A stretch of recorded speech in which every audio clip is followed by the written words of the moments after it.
திருவொற்றியூர் காங்கிரஸ் பிரமுகர் முனுசாமி நாயுடு ஒரு புது வீடு கட்டியிருந்தார்.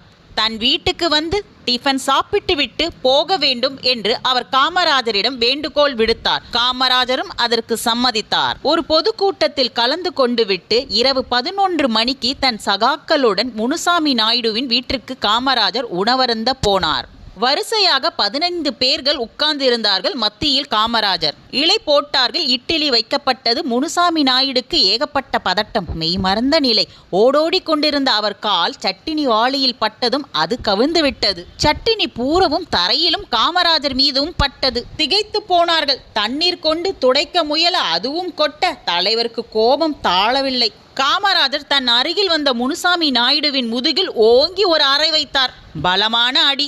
அதை வாங்கிக் கொண்டு நாயுடு எங்கேயோ ஓடிவிட்டார். கை கழுவி கொண்டு காமராஜர் ஒரு நாற்காலியில் அமர்ந்தார். கோபம் தணிந்து, மணி, வீட்டுக்காரரை